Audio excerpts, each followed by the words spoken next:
Summer holidays வந்தாச்சு, நம்ம GT Holidays வந்தாச்சு. GT Holidays, South India's #1 travel brand. மார்க்கெட்லயே கம்மி சேதாரத்துல இன்னும் 1% தள்ளுபடி கொடுப்போம். ஓகே, வைரநக கேரட்டுக்கு 5000 தள்ளுபடி கொடுப்போம். தள்ளுபடி திருவிழா. ஆச்சி பாதாம் ட்ரிங்க். ஆச்சி பாதாம் ட்ரிங்க் ஒன்னு வாங்குனா ஒன்னு ஃப்ரீ.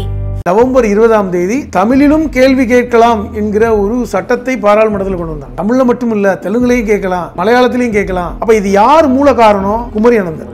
அந்த குமரி அனந்தனுடைய மகள் தான் தமிழிசை தான் இன்னைக்கு இந்திக்காக கையெழுத்து இயக்கம் நடத்தி கொண்டிருக்கிறார் தான் சொல்றேன். சொல்லில் உயர்வு தமிழ் சொல்லே, அதை தொழுது படித்து பம்பா. உலக நாடுகளிலேயே அதிகமான நோபல் பரிசை வாங்கியவர்கள் எல்லாம் அவரவர்களுடைய தாய்மொழியிலேயே கற்று பெற்றிருக்கிறார்கள். தமிழுக்காக பல்வேறு தலைவர்கள் குரல் கொடுத்தாங்க. அதுல முக்கியமானவர் குமரி அனந்தன். தமிழிசைக்கு அழகான தமிழ் பெயரை சூட்டியவர் அவர். தமிழில் கேள்வி கேட்ட உடனே எல்லாரும் உட்கார் உட்கார்னு கத்துனாங்க. முட்டாள் அப்படிங்கிற தமிழை இந்திய இதே வார்த்தை இன்னும் பதிவு செய்யப்பட்டிருக்கிறது. குமரி அனந்தனை பார்த்து மும்மொழி கொள்கைக்கு ஆதரவாக 36 மணி நேரத்தில் 2 லட்சம் பேர் ஆதரவு அளிச்சிருக்கிறாங்க. 2 லட்சம் மாணவர்கள் கையெழுத்து போட்டிருக்காங்க. நீங்க பீகாரியை கூப்பிட்டு உன் தாய்மொழி என்னடா இந்தின்னு சொல்றான். போச்சுபுரி அழிஞ்சு போய்விட்டது. இந்த மொழியை கற்றுக்கிட்டா நாட்டு மக்களுடன் எளிதாக இணையலாங்கிற. அப்ப இருக்கின்ற 22 மொழியும் கத்துக்குங்க. ஏன் பக்கத்தில் இருக்கின்ற மராட்டி கத்துக்கூடாதா? ஹிந்தி கத்துக்கிட்டா தான் இணையலாமா? கோயம்புத்தூருக்கு அமித்ஷா வந்தார். வரும்போது என்ன சொன்னாரு? தமிழை கற்றுக்கொள்ளவில்லையே என்று நான் வெட்கப்படுகிறேன்னு சொன்னார் 2021. இப்போ சில தினங்களுக்கு முன்பு கோயம்புத்தூருக்கு வந்தார் பாருங்க. அதே சேம் டயலாக சொன்னார். தமிழிசை போன்றவர்கள் எல்லாம் இன்னைக்கு பள்ளிக்கடா ஆயிருக்காங்க பாருங்க. எந்த பின்புலத்தில் இது வந்தோங்கிறத கூட மறந்துட்டு விலை போய் விட்டார்கள் என்று தான் நான் சொல்லுவேன்.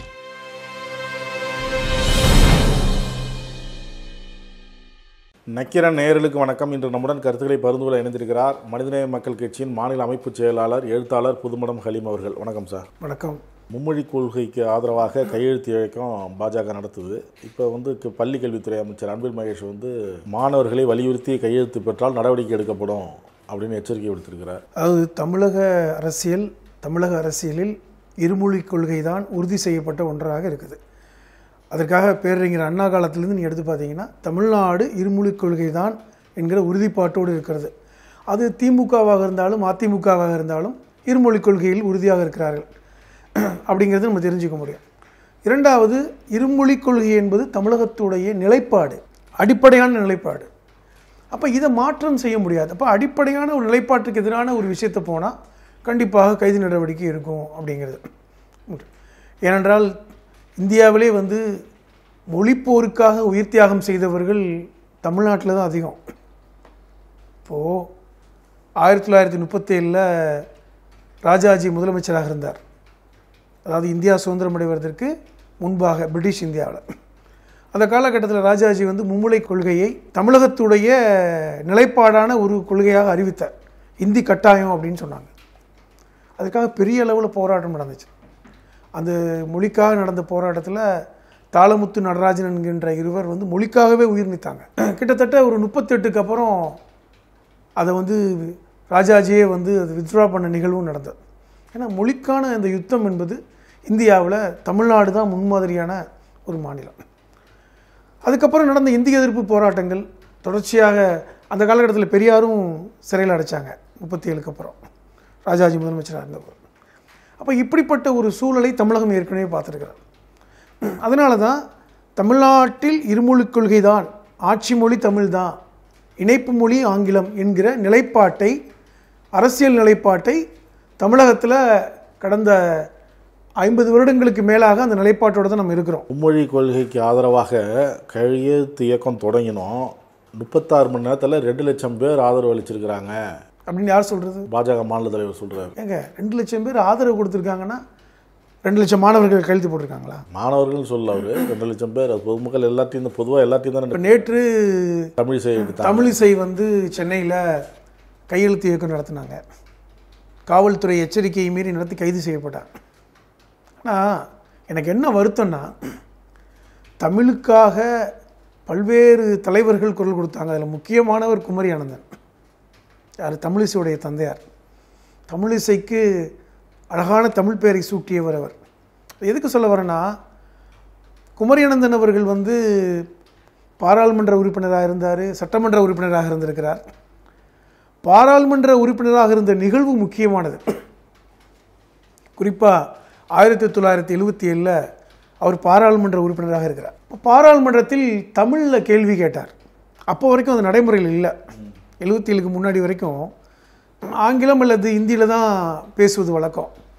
தமிழில் கேள்வி கேட்ட உடனே எல்லாரும் வந்து உட்காருன்னு கத்துனாங்க. முட்டாள் அப்படிங்கிற தமிழை இந்திய இதே வார்த்தை இன்னும் பதிவு செய்யப்பட்டிருக்கிறது. குமரியானந்தனை பார்த்து தமிழில் ஏதோ பேசுகிறாரு முட்டாள் அப்படின்னு உட்காரு அப்படின்னு சொல்லும்போது உட்காரல. வெளியே வந்து பத்திரிகையாளர் கேட்குறாங்க, உங்களை வந்து இவ்வளோ கொச்சப்படுத்தினாங்க, முட்டாள்லாம் சொன்னாங்க, நீங்கள் உட்காரலேன். அப்படி கேட்டு உட்கார்ந்திருந்தால் நான் அதற்கு உடன்பட்டவனாக ஆகியிருப்பேன். என்னுடைய தாய்மொழியில் தான் நான் குரல் கொடுப்பேன் என்கின்ற முதல் குரலை பதிவு செய்தவர் குமரியானந்தன் நாடாளுமன்றத்தில். அது மட்டும் இல்லாமல் அதுக்கப்புறம் தான் பின்னாடி தமிழில் வந்து கேள்வி கேட்கலாங்கிற ஒரு இதைய சட்டத்தையே கொண்டு வந்தாங்க.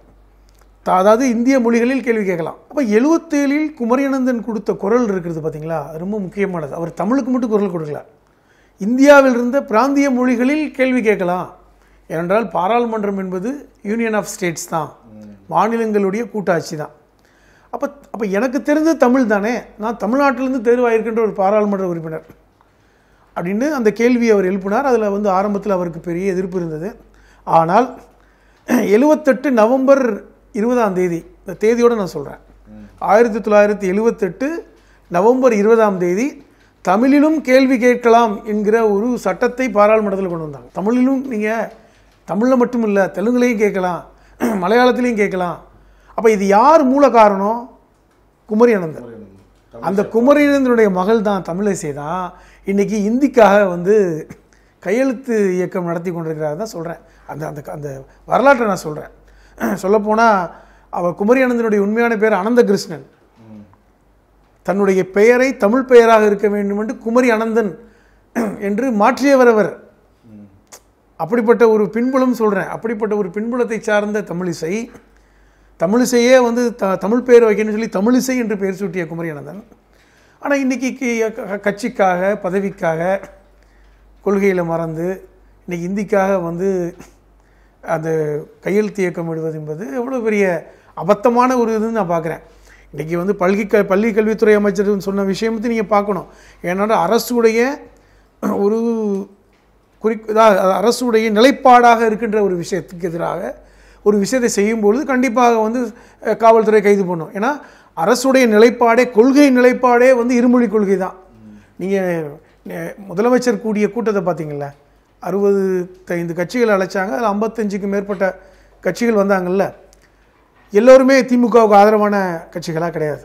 அதிமுகலேருந்து எல்லாமே வந்தாங்க. வராதவர்கள் பார்த்திங்கன்னா பாஜகவும் அவரோட சேர்ந்த நாம் தமிழரும், அவரோட சேரல நாம் தமிழரும், அந்த இவருடைய டாக்டர் கிருஷ்ணசாமி கட்சியும், அப்புறம் ஜி.கே. வாசன் மூப்பனார் எப்படி தமிழுக்காக வந்து போராட்டங்கள் நடத்தினாருங்கிறத பார்த்தோம். இப்போ இவர்கள் சுயநலாபத்துக்காக வந்தாங்க அப்படிங்கிறது. அப்போ பெரும்பாலான கட்சிகள் ஏன் வந்தாங்க? அவர்கள் வெறுமனே வந்து இந்த அந்த எம்பி தொகுதிக்கான சீரமைப்புக்கு மட்டுமல்ல, இருமொழி கொள்கையும் உறுதிப்பாடாக இருக்கக்கூடியவர்கள் தான், விஜய் வரைக்கும். அப்போ இது ஏன் அப்படின்னா தமிழ்நாட்டுடைய உயிர் நாடிங்க. இதற்காக நடந்த போராட்டம், அதுக்காக நடந்த உயிரிழப்புகள் ஏராளம்ல. அப்போ அதை கடந்து வந்த வரலாறு தமிழ்நாட்டில் இருக்குது. அப்போ அதை உணர்ந்து தான் இந்த அமைப்பை கட்சியை சார்ந்தவர்கள் திமுகவுக்கு எதிர்மனையில் இருந்தால் கூட அந்த இடத்துக்கு வர்றாங்க. ஏன்னா இது தமிழ்நாட்டில் இதுதான் சாத்தியம். இது தமிழ்நாட்டில் மட்டும் இல்லை, தென்னிந்தியாவிலே சாத்தியம். நீங்கள் தென்னிந்தியாவில் தெலுங்கு தேசம் அமைக்கப்பட வேண்டும், தெலுங்கு வந்து பிரதானமாக இருக்க வேண்டும் என்று உயிர்நீத்தவர்கள்லாம் இருக்காங்க. நீங்கள் ஒரு லிங்குவிஸ்டிக்காக இருக்கிறது யாரும் தடைப்படலை. நரசிம்மராவுக்கு ஒரு பேரே உண்டு, முன்னாள் பிரதமர் நரசிம்மராவுக்கு லிங்குவிஸ்டிக்னு ஒரு பேர் உண்டு. அவர் பழமொழி வித்தகர்னு சொல்லுவாங்க. அது யாரும் தடை சொல்லலையே. ஏங்க இதில் என்ன பிரச்சனைனா, மொழி கற்றுக்கிறதுல தான் தடையாக இருக்காங்கங்கிற மாதிரியான ஒரு கருத்தை முன் வச்சுக்கிட்டே வர்றாங்க. யார் தடையாக இருக்கிறது? நீங்கள் ஹிந்தி மொழி கற்றுக்கிறதுக்கோ, உருது மொழி கற்றுக்கிறதுக்கோ, ஃப்ரெஞ்சோ இல்லை எந்த மொழி கற்றுக்கிறதுக்கு யார் தடையாக இருக்கிறது? அது இங்கே இல்லைங்க பிரச்சனை. சந்திரபாபு நாயுடுவே வந்து புரிந்து சொல்கிறாரா, அரசியலுக்காக சொல்கிறாரான்னு தெரியல. எல்லா மொழியும் கற்றுக்கிறதுல யாருக்கு தடை போடுறாங்க? மொழி ஆதிக்கம். இருமொழி கொள்கைன்னா என்ன? தமிழ் தான் தாய்மொழி, தமிழ் தான் அரசியல் மொழி, தமிழ் தான் அரசு மொழி. ஆங்கிலம் இணைப்பு மொழி போதுன்னாரு. சந்திரபாபு நாயுடு தெலுங்கு ஆங்கிலத்தை படிக்கணும் அப்படின்னு நம்ம வலியுறுத்தினாலும் இந்தியாவும் நம்ம படிக்கணும்னு சொல்லணும். ஆனால் அதே நேரத்தில் தமிழ்நாட்டில் தமிழ் ஆங்கிலம் படித்து நல்லா இருக்கிறாங்க, உலகம் முழுவதும் பல்வேறு இடங்களில் சிறப்பாக இருக்கிறாங்க அப்படின்னு அதையும் சொல்கிறேன். இல்லை, நான் திருப்பி சொல்கிறேன். நீங்கள் நான் ஆங்கிலத்தையும் தெலுங்கையும் படித்தாலும் இந்தியையும் படிக்கலாம். நான் என்ன கேட்குறேன், மறுபடியும் இந்தியை படிக்கலாம், எந்த மொழியையும் படிக்கலான்னு சொல்லுங்கன்றேன். இப்போ இன்றைக்கி பீகார் இருக்குங்க, பீகாருடைய தாய்மொழி என்ன? போஜ்பூரி. அங்கே உள்ள பீகாரிகளுக்கே தெரியாது. நீங்கள் பீகாரியை கூப்பிட்டு உன் தாய்மொழி என்னடா இந்தின்னு சொல்கிறான். போஜ்பூரி அழிஞ்சு போய்விட்டது. அவர் சந்திரபாபு என்ன சொல்கிறாரு, இந்த மொழியை கற்றுக்கிட்டுனா நாட்டு மக்களுடன் எளிதாக இணையலாங்கிறார். அப்போ இருக்கின்ற 22 மொழியும் கற்றுக்குங்க. ஏன் பக்கத்தில் இருக்கின்ற மராட்டி கற்றுக்கக்கூடாதா? ஒரியா கற்றுக்கக்கூடாதா? ஹிந்தி கற்றுக்கிட்டா தான் இணையலாமா? அப்போ என்ன அர்த்தம்னு கேட்குறேன். இப்போ நம்ம கேரளாவுக்கு போகிறோம், இந்தியிலே பேசுகிறோம், மலையாளத்தில் பேச மாட்டோமா? நான் என்ன சொல்கிறேன், நீங்கள் இந்தியே இந்தியாவோட இணைப்பு மொழியாக்க முயற்சிக்கிறீங்க. பிரச்சனை அங்கே தான். நமக்கு ஒரு காமன் லாங்குவேஜ் ஆங்கிலம் இருக்குங்க. இந்தியாவில் இருக்கிறவர்களுக்கு ஆங்கிலம் தெரியும். இணைப்பு மொழியாக ஆங்கிலம் இருக்கும் பொழுது நீங்கள் இந்தியை கொண்டு வர நினைக்கிறீங்க. இன்னும் சொல்கிறேன், பல்வேறு எந்த மாநிலங்கள் எல்லாம் மொழிக்காக தாய்மொழிக்காக போராடாமல் இன்னைக்கு உத்தரப்பிரதேச மகாராஷ்டிரான்னு சொன்னோடனே மகாராஷ்டிரா தேவேந்திர பட்னாவிஸ் அவர் சொல்கிறாரு மராத்தி மொழியை கற்றுக்கணும் அப்படின்னு சொல்கிறாரு. அங்கே இருக்கிற ஆர்எஸ்எஸ் தலைவர் என்ன சொல்கிறாரு, அப்படிலாம் இல்லை, இங்கே நிறைய பேர் இருக்கிறாங்க, பல்வேறு மாநிலங்களை சேர்ந்தவங்க இருக்கிறாங்க, மராத்தி மட்டும் இல்லை எந்த மொழி வேணாலும் கற்றுக்கலாம் அப்படின்னு சொல்கிறாரு அவர். நான் சொல்கிறேன், தென்னிந்தியாவை விட்டால் வட இந்தியாவில் மகாராஷ்டிரா தான் மொழிக்கான உரிமைக்காக குரல் கொடுத்த மாநிலம். அங்கேயே இந்த நிலைமை, மராட்டி தான் இருக்கணும், மராட்டியர்களுக்கு தான் மகாராஷ்டிரங்கிற கொள்கையெல்லாம் அவங்க இருக்குது, முழக்கங்கள்லாம். இன்னும் சொல்லப்போனால் தாய்மொழி மராட்டியத்தில் தான் எல்லாமே அரசு மொழியாக அந்த இணைப்பு இருக்கணுங்கிறத அரசில் ஒரு சட்டமே இருக்காங்க மகாராஷ்டிராவில். ஆனால் அதையும் மீறி இன்றைக்கி மும்பையில் எடுத்துக்கிட்டிங்கன்னா பெரும்பாலானவர்கள் பேசியது ஹிந்தி தான். நீங்கள் மும்பையில் போனீங்கன்னா 90 விழுக்காடுக்கு மேலே எந்த மொழியில் பேசுகிறாங்க? ஹிந்தியில் தான் பேசுகிறாங்க. அங்கே ஹிந்தி ஆதிக்கம் செலுத்தி மராட்டியத்தை மும்பையில் அழித்து விட்டது. மற்ற பிற பாகத்தில் இருக்கலாம். இப்போ எல்லா நகரங்களிலும் இந்திய ஆதிக்கம் கொண்டு வர பார்க்குறாங்க. இன்றைக்கி பெங்களூர்லேயும் அந்த ஆதிக்கம் அதிகம். ஆனால் ஒரு காலத்தில் தமிழ் தான் ஆதிக்கம் செலுத்தியது பெங்களூரில், இன்னமும் தமிழ் தான். சென்னையில் இன்றைக்கி அதை உடைக்கணும்னு நினைக்கிறாங்க. ஆனால் தமிழகத்தில் என்னென்னா அது சட்டங்கள் மூலமாக அதை உறுதிப்படுத்தப்பட்டு விட்டுருக்கு. இருமொழி கொள்கை தான் அப்படிங்கிறத உறுதிமொழி எடுத்துட்டாங்க. அது அவர்களுக்கு இடைஞ்சலாக இருக்கிறது. இப்போ நீங்கள் பட்னாவிஸ் சொல்கிறதும் ஆர்எஸ்எஸ் தலைவர் சொல்கிறதும் எப்படிப்பட்ட முரண் பாருங்கள்.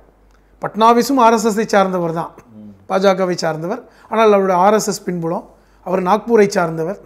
ஆனால் அவர் ஏன் மராட்டியத்தை தூக்கி பிடிக்கிறாருன்னா அது அரசியல், லோக்கல் அரசியல். ஆனால் உண்மையான நிலைப்பாடு பாஜகவுக்கு என்னென்னா இந்தியை பூத்துவது, சமஸ்கிருதத்தை பூத்துவது. அப்படி தான் அவங்க கொள்கை என்னவா இருக்குன்னா, ஒரே தேசம் ஒரே மொழிங்கிற அந்த கொள்கைக்கு அவங்க வலு சேர்க்க நினைக்கிறாங்க. இப்போ நீங்கள் இந்தியா முழுவதும் ஒரே மொழி கொண்டு வரணும் அப்படிங்கிறது ஆர்எஸ்எஸ் உடைய கொள்கை. அப்போ அது இந்தியை தான் அவங்க விரும்பினாலும் விரும்பாட்டாலும் இந்தியா முழுவதும் இந்தி பேச வச்சுட்டோன்னா, இந்தியை ஒரு இணைப்பு மொழியாக கொண்டு வந்துட்டா இந்தியா ஒற்றை தேசமாக கட்டமைத்து விடும். என்ன பிரச்சனைனா, அரசமைப்பு சட்டம் சொல்லுவது எல்லாமே யூனியன் ஆஃப் ஸ்டேட்ஸ், மாநிலங்களுடைய கூட்டாட்சி. ஏன்னால் அண்ணல் அம்பேத்கர் தெளிவாக சொன்ன விஷயம் என்னென்னா, இங்கே பல்வேறு மாநிலங்கள் இருக்குது, பல்வேறு மொழிகள் இருக்குது. அப்போ இது ஒரு இணைப்பான ஒரு தேசம்தான், வேற்றுமையில் ஒற்றுமை தான். அப்போ பல்வேறு மொழிகளை சார்ந்த மாநிலங்களை இணைத்து தான் ஒரு தேசம் உருவாக்கப்பட்டிருக்கு. ஆனால் ஆர்எஸ்எஸ் உடைய சித்தாந்தம் என்பது ஒற்றை தேசமாக தான் இருக்கணும், அது இந்து தேசமாக இருக்கணும், இந்து ராஷ்டிரமாக இருக்கணும். அப்போ அதற்கு இந்த இணைப்புகள் சரி வரல. இப்போ பல்வேறு மாநிலங்களுடைய ஒரு கூட்டாட்சி என்பது ஆர்எஸ்எஸ்க்கு எதிரான நிலைப்பாடு. அப்போ அவர்களுக்கு என்ன விரும்பினாலும் விரும்பாட்டாலும், இப்போ மோடிக்கு குஜராத்தி தான், அமித்ஷா குஜராத்தி தான், அவர்கள் அது பிரச்சனை இல்லை, அவர்கள் மொழி அழிவதை பற்றிலாம் அவங்களுக்கு பிரச்சனை இல்லை. அவங்களுடைய கட்சியுடைய கொள்கை என்பது ஒற்றை தேசம் ஒற்றை மொழி அப்படிங்கிற வரும்பொழுது இந்தியை அவர்கள் இணைப்பு மொழியாக கொண்டு வராங்க. இந்திக்கென்று பெரிய இலக்கியங்கள்லாம் கிடையாதுன்னா கூட ஆங்கிலத்தை நம்ம ஆங்கிலம் என்பது இறக்குமதி செய்யப்பட்ட மொழி. இப்போ ஆங்கிலத்துக்கு இடத்துல இந்தியை கொண்டு வரணும். அவங்க நோக்கம் என்னென்னா the replacement from English to Hindi, அவ்வளோதான். அப்போ ஹிந்தி ஆங்கிலம் இருக்கிற இடத்துல இந்தியை கொண்டு அப்போ தாய்மொழி அந்த மாநிலத்துக்கு ஆட்சி மொழியாகவும் இணைப்பு மொழியாக ஹிந்தி இருக்கணும், அந்த நிலைப்பாடுக்கு வர்றாங்க. ரெண்டாவது, அதன் மூலமாக என்ன சொல்கிறாரு, இப்போ இங்கே இருக்கின்ற எல் முருகன் போன்றவர்கள் என்ன சொல்கிறாங்க, நீங்கள் பிரதமர் மோடி பேசுவதை தமிழக மக்கள் உணர வேண்டும் என்றால் அந்த மொழி தெரியணும் சொல்கிறாங்கள. ஏன்னா மோடி வந்து இங்கே ஆங்கிலத்தில் பேசி அதை டிரான்ஸ்லேட் பண்ணி சொல்கிறதுக்கு பதிலாக அவர் இந்தியில் பேசி இங்குள்ள மக்கள் அதை தெரிந்து கொண்டார்கள் என்றால் இன்னும் நாங்கள் நெருக்கமாக இருக்க முடியும்னு நினைக்கிறாங்க. ஆனால் ஒவ்வொரு தடவையும் தமிழகத்துக்கு வரும்பொழுது அமித்ஷாவும் சரி மோடி அவர்களும் சரி தமிழை பற்றி உயர்த்தி பேசுகிறத பார்த்தோம். 2021 கோயம்புத்தூருக்கு அமித்ஷா வந்தார். வரும்போது என்ன சொன்னார்? தமிழ் வந்து சங்ககால பழமையான மொழி, இந்த தமிழை கற்றுக்கொள்ளவில்லையே என்று நான் வெட்கப்படுகிறேன்னு சொன்னார். எப்போ? 2021. இப்போ சில தினங்களுக்கு முன்பு கோயம்புத்தூருக்கு வந்தார் பாருங்க 2005. அதே சேம் டைலாக சொன்னார். 2021 என்ன டைலாக் சொன்னாரோ அதே வாசகத்தை அச்சு பிசகாமல் நான் தமிழை கற்றுக்கொள்ளவில்லையே என்று நான் வருத்தப்படுகிறேன்னு சொன்னார். ஏன் இந்த 4 வருஷத்தில் நீங்கள் தமிழை கற்றுக்க மாட்டீங்களா? நினச்சா கற்றுக்கலாம்ல. தமிழும் இந்தியாவில் இருக்கின்ற ஒரு மொழி தானே. இப்போ இந்த கேள்வியை தமிழன் கேட்பான்ல. நீங்கள் தமிழை கற்றுக்க மாட்டீங்க, அப்போ தமிழை கற்றுக்கொண்டு வந்து நீங்கள் பேசினால் தமிழர்கள் உங்கள் பேச்சை கேட்க மாட்டாங்களா? ஒன்று. இரண்டாவது, இவர்கள் சொல்லுகின்றார்கள மும்மொழி.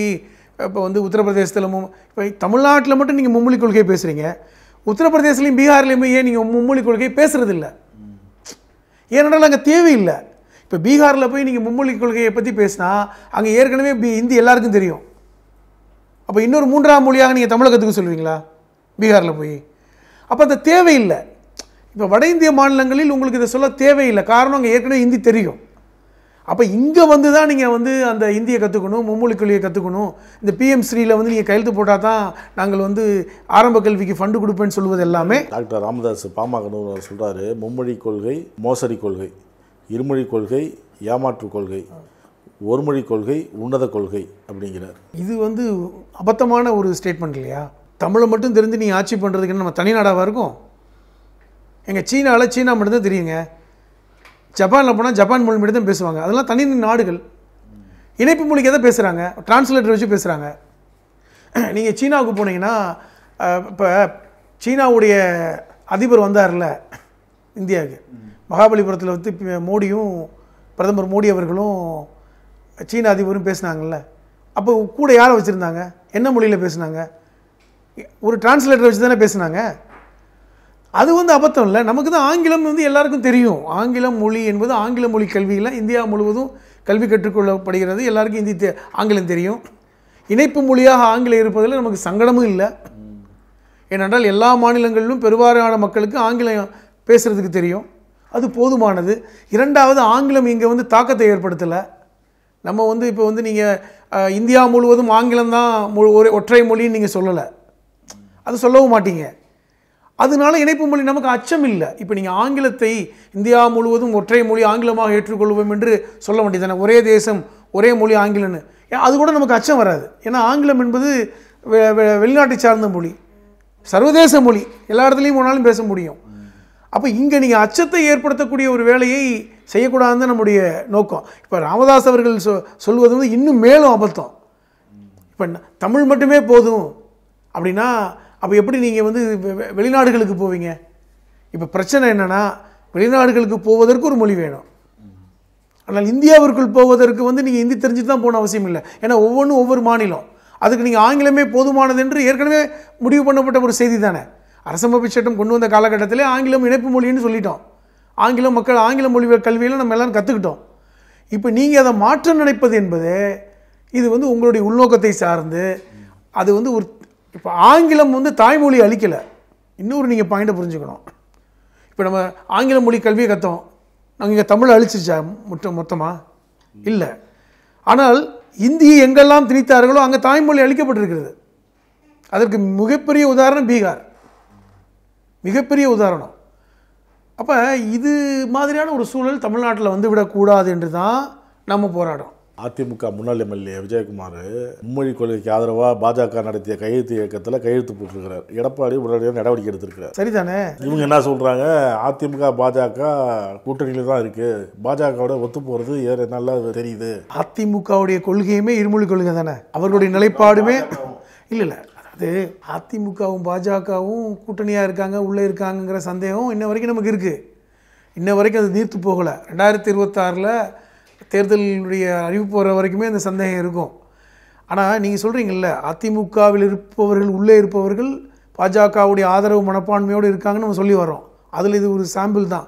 அவர் நடவடிக்கை எடுத்து ஆகணும். ஏனென்றால் உங்களுக்கு அதிமுகவுடைய கொள்கை, அடிப்படை கொள்கையே இருமொழி கொள்கை தான். அப்போ அதை கண்டும் காணாமல் போனால் இன்னும் அது ஊர்ஜிதப்பட்டு விடும் அப்படிங்கிறதுனால இருக்கலாம். நான் என்ன சொல்ல வரேன்னா, இந்த இருமொழி கொள்கை விஷயத்தில் ஒட்டுமொத்த தமிழகமும் ஓரணியில் தான் இருப்பதை நான் பார்க்குறேன். அது நீங்கள் பாஜக ஆதரவில்லை, உள்ளுக்குள்ள கள்ள உறவு அதெல்லாம் தாண்டி தமிழக மக்களுடைய மனப்பான்மை என்பது இருமொழி கொள்கையில் ஊறிப்போன ஒன்று. அது ஏன்னா இந்த விஷயம் 1937 இங்கே அப்படி பழக்கப்பட்டு விட்ட ஒரு செய்தி. அதற்காக நடத்தப்பட்ட போராட்டங்கள் எல்லாமே பழக்கப்பட்ட ஒரு செய்தி. அப்போ இந்த இருமொழி கொள்கையை தாண்டி இன்னைக்கு மும்மொழி கொள்கைன்னு கொண்டு வந்து இந்திய பூத்துறாங்கன்னா, ஒவ்வொரு மாநில மொழியும் பாதுகாக்கப்பட வேண்டும் என்பதுதான் மோடியோட எண்ணமும் எங்களுடைய பாஜக எண்ணமும் இன்னைக்கு பேசுகிற அமித்ஷா இங்கே அரக்கோணத்து பக்கத்தில். அதாவது சொல்கிறவன் சொன்னால் கேட்குறவனுக்கு எங்கே போச்சுன்னு கேட்பாங்க பழமொழி. அது மாதிரி அவர்கள் சொல்வது ஒன்றும் செய்வது ஒன்றும் தாங்கிறது நம்ம பல்வேறு இதில் பார்த்துட்டோம். அவங்க சொல்லுவாங்க தமிழை தூக்கி பிடிக்கிறேன்னு சொல்லுவாங்க, தமிழுக்கு தொண்டாற்றுறேன்பாங்க, ஆனால் தமிழை கற்றுக்க மாட்டாங்க, தமிழை பெருமைப்படுத்தி பேசுகிறேன்னு சொல்லுவாங்க. அதெல்லாம் சும்மா ஒரு இனிப்பாக பேசுகிறது தான், அவ்வளோதான். 4 வார்த்தை நல்லதாக பேசுகிற மாதிரி தான். அவர்களுடைய நோக்கம் என்ன, அடிப்படை நோக்கம் என்ன, அது முக்கியமாக பாருங்கள். பாஜகவுடைய அடிப்படை நோக்கம் என்ன? ஆரம்பத்தில் காங்கிரஸும் அதனுடைய அடிப்படை நோக்கம் அப்படி தான் இருந்தது, இந்திய பூத்தணுன்னு. நேரு காலத்திலேயே அதை பூத்து நினச்சாங்க. அண்ணா போன்றவர்கள்லாம் அப்பொழுதே பாராளுமன்றத்தில் அதை முறியடித்தாங்க. அந்த வரலாறு இருக்கிறது. அப்போ நோக்கம் என்னவென்றால் இந்திய புகுத்தணும், இங்கே தாய்மொழிங்கிற அந்த எண்ணத்தை உடைக்கணும். அதை உடைத்து நீங்கள் ஒரு 3ஆம் மொழியான இந்தியை நீங்கள் கொண்டு வந்துட்டோம் அப்படின்னா அவர்கள் எளிதாக, அதாவது தமிழகத்துக்குள்ளே நுழைவதற்கு பல்வேறு வழிகளை பார்க்குறாங்க. இப்போ நீங்கள் இங்கே அவங்க என்ட்ராக முடியல, இங்கே கால் ஊன்ற முடியல. அதில் எல்லா வகையில் ஒரு வழிகளில் இந்த மொழியை உடைப்பது ஒன்று. இப்போ இந்தியை உடைச்சி இந்தி மூலமாக உள்ளே வந்துட்டான்னா அவங்க எல்லோரும் வந்துடலாம், பேசிடலான்னு. இவர்கள் மொழி உணர்வு, தமிழ்நாட்டில் இருக்கின்ற மொழி உணர்வு தான் நம்மளை கால் ஊன்ற விடாமல் தடுக்கின்றது காரணிகளில் ஒன்று என்று அவர்கள் உணர்கிறார்கள். ஏன்னா அந்த மொழி உணர்வு தான் அவர் நம்மளை தடுக்குது. இப்போ சனாதனம் சொல்கிறது கூட ஒரு வகை காரணி, இன்னொன்று மொழி உணர்வு. இப்போ இந்த ஒவ்வாமை இருக்குது இங்கே, அதை உடைக்கணும்னா எந்த வழியில் உடைக்கலாம்? அது காரணமாக தான் இந்த மாதிரி தமிழிசை போன்றவர்கள் எல்லாம் இன்றைக்கி இதுக்கு பள்ளிக்கடை ஆகியிருக்காங்க பாருங்கள். எந்த பின்புலத்தில் வந்தோங்கிறத கூட மறந்துட்டு இன்றைக்கி கட்சி பதவிங்கிற அந்த அடிப்படையில் இன்றைக்கி அது விலை போய்விட்டார்கள் என்று தான் நான் சொல்லுவேன். காரணம் இங்கே இருக்கின்ற பேஸ் மதம் தவிர்த்து கடந்து, ஜாதி மதம் கடந்து சமூகத்தில் இன்றைக்கி இந்த மொழி என்பது நம்ம தமிழ்நாட்டை பொறுத்தவரை அது ஒரு பெரிய அளவில் உணர்வுபூர்வமாக ஊடுருவி இருக்கிறது. அது முக்கியம். அதனால் இதை உடைப்பது என்பது ஈஸியான விஷயம் இல்லை. அவர்கள் உடைக்க நினைக்கிறாங்க. அதற்கான பல்வேறு ஜால வார்த்தைகளை பேசுகிறாங்களே ஒழிய அவர்கள் நோக்கம் என்பது இங்கே தாய்மொழியான தமிழை அழித்து அதை பீகாரை போன்று மாற்ற வேண்டும் அப்படிங்கிறது எண்ணம் தான். அதை நம்ம உணர்ந்திருக்கிறோம். அதுதான் முக்கியம். கருத்துக்களை பார்த்து நன்றி. நக்கீரன் டிவிக்கு சப்ஸ்கிரைப் செய்யுங்கள். உங்கள் ஆதரவே எங்கள் பலம். ஆசிரியர்களுக்கு நண்பனாகவும் மாணவர்களுக்கு ஆசானாகவும் திகழும் தேர்வு வழிகாட்டி. ஒவ்வொரு பாடத்திற்கும் அனுபவமிக்க ஆசிரியர்களின் துல்லியமான தெளிவான விடைகள். CNC இருக்கு, தேர்வு பயம் எதற்கு? இது தீரன் பப்ளிஷிங் ஹவுஸ் விற்பனை வெளியீடு.